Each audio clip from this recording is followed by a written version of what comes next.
ಕಾಗದವನ್ನ ಕತ್ತರಿಸಿ ಕೆಲವೇ ನಿಮಿಷಗಳಲ್ಲಿ ಚಿತ್ರ ಬಿಡಿಸಿದ ಕಡಬ ತಾಲೂಕಿನ ನೆಲ್ಯಾಡಿಯ ಯುವಕನೋರ್ವ ಎಕ್ಸ್ಕ್ಲೂಸಿವ್ ವರ್ಲ್ಡ್ ರೆಕಾರ್ಡ್ನಲ್ಲಿ ತನ್ನ ಹೆಸರನ್ನ ಸೇರಿಸಿಕೊಂಡಿದ್ದಾರೆ. ಪೆನ್ಸಿಲ್ ಚಾಕು ಹಿಡಿದು ಪೇಪರ್ ಅನ್ನ ಕೊರೆದು ಕಲಾ ಪ್ರಪಂಚವೇ ಬೆರಗಾಗುವಂತೆ ಮಾಡುವ ದಕ್ಷಿಣ ಕನ್ನಡ ಜಿಲ್ಲೆಯ ಪರೀಕ್ಷಿತ್ ನೆಲ್ಯಾಡಿ ಕೇವಲ 3 ನಿಮಿಷ 12 ಸೆಕೆಂಡುಗಳ ಅವಧಿಯಲ್ಲಿ ಬಿಳಿ ಮತ್ತು ಕಪ್ಪು ಕಾಗದದ ಹಾಳೆಯನ್ನು ಬಳಸಿ ಭಾರತದ ಪ್ರಧಾನಮಂತ್ರಿ ನರೇಂದ್ರ ಮೋದಿ ಅವರ ಭಾವಚಿತ್ರವನ್ನು ಪೇಪರ್ನಲ್ಲಿ ಮೂಡಿಸಿ ಎಕ್ಸ್ಕ್ಲೂಸಿವ್ ವರ್ಲ್ಡ್ ರೆಕಾರ್ಡ್ನಲ್ಲಿ ಪ್ರಥಮ ಸ್ಥಾನವನ್ನು ಪಡೆದುಕೊಂಡಿದ್ದಾರೆ.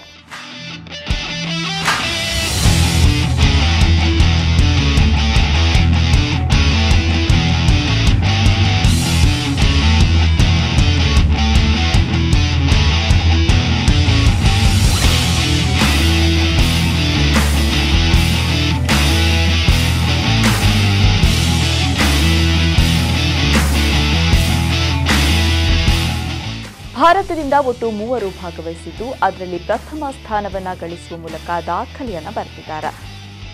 ಪ್ರಧಾನಿ ನರೇಂದ್ರ ಮೋದಿಯವರ ಚಿತ್ರ ಮಾತ್ರವಲ್ಲದೆ ಹಲವಾರು ವಿಶಿಷ್ಟ ಚಿತ್ರ ಬಿಡಿಸುವಲ್ಲಿ ಈ ಗ್ರಾಮೀಣ ಪ್ರತಿಭೆ ಅಗ್ರಗಣ್ಯ.